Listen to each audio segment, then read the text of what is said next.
Hi, it's Anna. Welcome back to Books on the Go. Sorry for the delay in between videos. I thought I would do a quick reading update, and for those who've been following along, I'm trying to read my shelf at the moment. So I have not been buying new books. I've been quite good. There were a few gifts over Christmas, but I'm trying to read those as quickly as I can and just get back to reading from the shelf. And I've worked out if you average, and I'll take you down and show you the progress that I've made after this, but if you average a book per week, and some are much quicker, but some of them are quite chunky, dense, non-fiction, longer books, which might take longer. So averaging one a week, it would be 34 weeks at this point, if I don't buy any more. So you can see the challenge. But meanwhile, I'm really glad I am reading through these because I've been loving most of them. So the first one, these are books I've read in January, February. What are we now? Mid-February. So the last sort of month or so. The first one is Amitav Ghosh, Flood of Fire. And this is the third in his Ibis trilogy. So this is about the Opium Wars in Hong Kong, well, between Hong Kong and England. But the books start with, the first one is Sea of Poppies, the second one River of Smoke, which I also read just before this because they were both on my shelf. Absolutely loved it. And this third one, Flood of Fire. So Sea of Poppies starts in India and it's on a ship going to China. I read that one about 5 years ago, so I'm a bit hazy. And then River of Smoke is set in mainly in Canton, which is southern China around, I think, Guangzhou, I want to say. And that's near Hong Kong, of course. And it's where there was a lot of trading, and particularly, or most lucratively for England, opium trading. And then that started to become, there was some tension with China around that, understandably. But you had this real hot pot and melting pot of different cultures, nationalities, languages, food. So it was beautifully, colourfully described. And then Flood of Fire is when the Opium Wars are really underway, I believe, or they're just about underway. And certainly there's conflict to the extent that China has stopped the trade of opium. They're punishing people, and so there's this move. England's trying to move their operations to Hong Kong. So Hong Kong becomes more of a feature, but it's still very much around Canton, a bit in Hong Kong, and then there's on the boats as well. And the characters are wonderful. This one I thought wasn't quite as successful as the first two, and it just is so long, and it did feel like he was trying to just push through to get to the end of it. But it's really exquisitely done, really rich, luscious historical fiction. His research is impeccable, and he wears it quite lightly on the page, but it is that sense of really learning about a period of history, which I'm quite interested in, having spent lots of time in Hong Kong, and just feeling as if you're there. You really feel immersed in the time and place, and not in a sort of nostalgic or sentimental way, but just it gives you a sense of what that might have been like, and how tensions did escalate to that point, and how it was avoidable, or it leaves it open to the reader to think perhaps it could have been avoided. And it's from a sort of point of view of the characters are mainly Indian or Bengalese and Chinese. I think I'm forgetting one of them, but it's a non-white sort of point of view. So I found that really interesting, beautifully written, and you just sink into it. So that was the third one, Flood of Fire.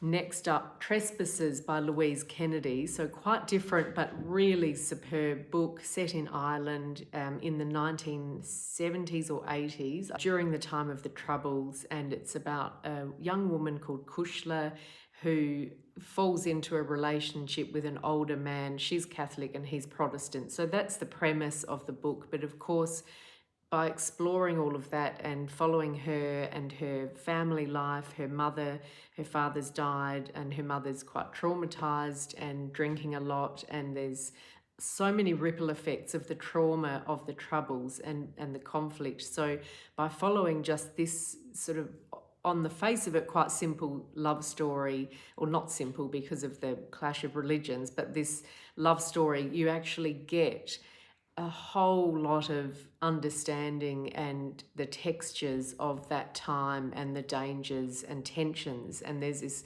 constant sense of tension in the novel, but it's also got some dry humour as well, and that sort of humour of people who are just trying to get on with their lives in really extraordinary times and facing difficulties, but still being very practical and, you know, working around things. But of course it can't last. Some of these tenuous friendships and relationships can't be sustainable. So that's part of the tension of the novel. Really beautifully written, and Louise Kennedy's coming to Adelaide Writers Week in March, so I'm very excited about that. So that's Trespasses. Honour by Thrity or Thrity Umrigar. She is an Indian American author and moved to America when she was 21.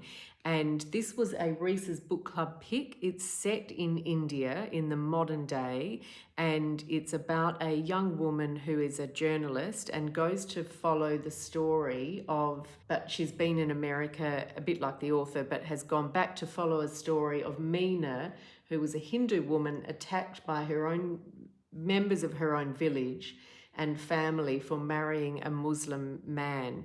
And so that's the story. So it's very topical, very relevant, and that's at the forefront. Those tensions between the Hindus and the Muslims are at the forefront of this novel, because it also has had an impact on the main character and might be the part of the background to the reason why they had to leave India. This didn't work for me. I found it a bit overwrought, and I found the main character quite unlikable. The blurb says that she goes back to cover this story of Meena, but it takes over 70 pages for her to get to that point, and the whole time she's complaining about having to take on this story. And of course the reason for that is she has these hesitations about being in India because of her family history, but we don't know that. And even that, when it's covered in the book, didn't quite work for me. So a really interesting novel, but just, I think the style is just not for me for this one. So that's a subjective thing. But let me know if you've read it. I think we're doing it for book club as well. So I'll be interested to see how others react. But Honour by Thrity Umrigar, not quite for me, that one. Then for something quite different, The Postscript Murders by Elly Griffiths, which is a murder mystery. This is my first Elly Griffiths. Safe to say this is quite a cosy version of the genre, and I haven't read her other series. She's got some interesting series as well as this one, which I haven't read, but I'd like to. But this is, the blurb sums it up really well. Lands somewhere between the Magpie Murders and the Thursday Murder Club. Urbane, witty, and absolute delight. That's the Irish Times. And that's how, I think that gives you an accurate picture of it. So if you liked the Magpie Murders and Thursday Murder Club, you'll love this. It's a death of a 90-year-old woman of heart failure, but of course there's more to it. And she lives in a home by the sea in a town near Brighton. There's another elderly gentleman, Edwin, who's very urbane and dapper, who lives in the same building, and they have assisted nursing and so on. So it's not quite a retirement village, but a similar sort of vibe. And then there's a policewoman who comes to investigate, and her nurse as well is involved in investigating, Natalka, who's a Ukrainian refugee.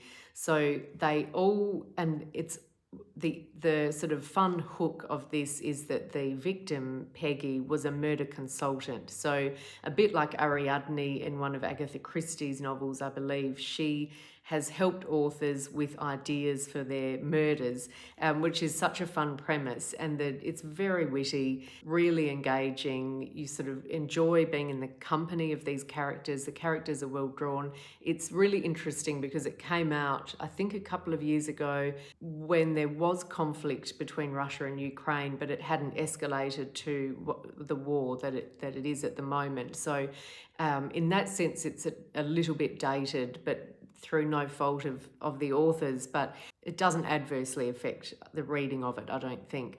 But anyway, really enjoyed that, and I love a good crime novel. So that's the Postscript Murders. Then quite a change of pace. I've been reading some Tom Stoppard plays because I've just started reading his biography by Hermione Lee. So this is, and I hadn't read his plays before, so this is Rosencrantz and Guildenstern Are Dead by Tom Stoppard, which, as you can see, is very short. I don't think I've even seen this performed, but I'd love to. So the premise is it's the characters from Hamlet, Rosencrantz and Guildenstern who, plot spoiler, are killed in Hamlet, and in this novel it focuses on them. So it's again a fun idea for a play, a fun idea for a play, and it's everything that all the reviews, it's a modern classic now, but it's everything that the reviews say, in the sense that it is absurd and funny and witty, and there's a lot of wordplay as they have this banter between them, and a lot of absurdity and fun to be had. And then the other characters come in, and it's very dry, and I loved all of that, but it also has this existentialist undertone and makes you think about mortality and all the issues that come up in Hamlet, but it throws them into a different light, and there's a lot, it runs a lot deeper than it might at first appear. And so that's not new. I'm certainly not the first person to have that reaction to it. It's 50 years old now, but really wonderful, and I really enjoyed that. I think it would obviously be better even on stage, but Rosencrantz and Guildenstern Are Dead, and that was a 1960, he wrote that during the 1960s, and I think the first major production was 1967, and then we come to 2020 now with Leopoldstadt by Tom Stoppard, his most recent play. And this is really interesting, and I'm interested to come to this in the biography, but Tom Stoppard is Jewish, and he didn't really find that out. He knew his mother was Jewish, but he didn't really get to the bottom of all of that until later in life. And his family had fled Czechoslovakia in World War II. So that's a bit of backstory, but this is set in Vienna. I think I should know because I've only just read it. Yeah, Vienna. It's set in the lead up to, well, no, it's not in the lead up to the Second World War, but it comes to that. But it starts in the late 1800s. So it's a Jewish family in Vienna, and we meet them in the late 1800s in their beautiful bourgeois sort of home, and then we follow the family over several intervals until it comes to, and we know what's coming, of course, but it comes to World War II. And so again, you have this wonderful dialogue and wordplay and really sort of ironic humour and interesting relationships, but then of course there's the tension of we know what's coming, and the really poignant moments, particularly towards the end, and it's quite heartbreaking. So it has a wonderful sort of, I don't think duality is the word, but it ranges in tone.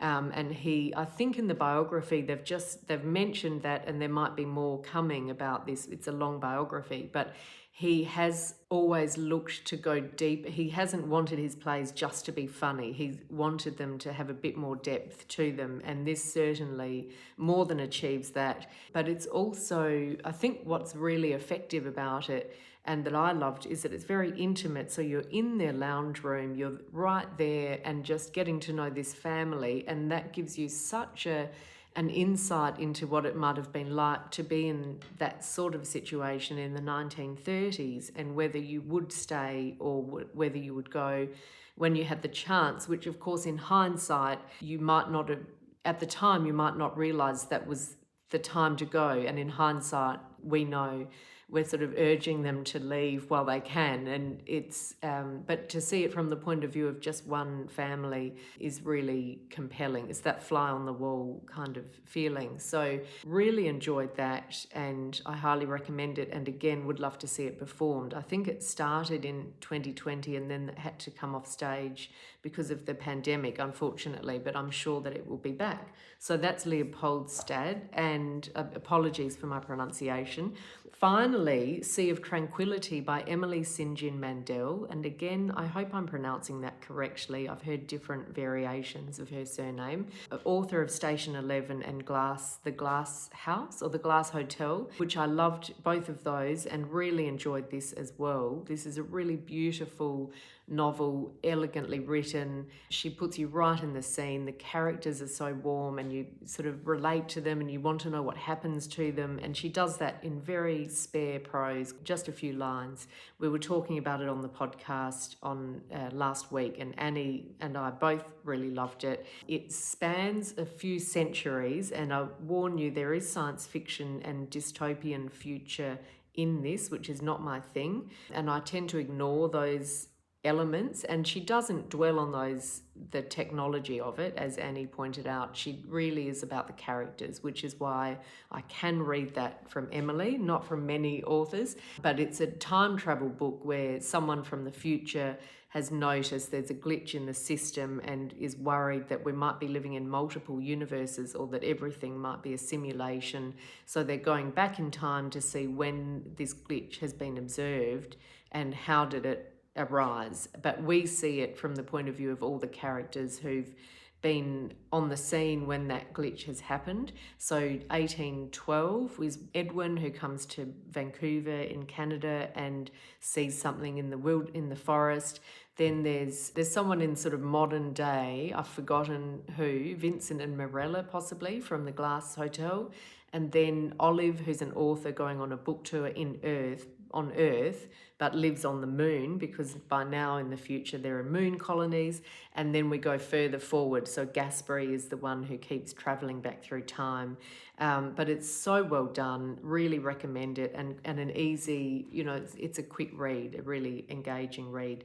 So that was Sea of Tranquility. Let me know what you've been reading and I will show you the shelf. I think you'll be impressed by my progress, and I'll keep reading through it and I'll update soon. Bye for now. So here is the shelf, and these are the books I still have to read. As you can see, there's a lot of non-fiction and the Oran Pamuk Knights of Plague, which I'm really looking forward to. But again, it's quite chunky.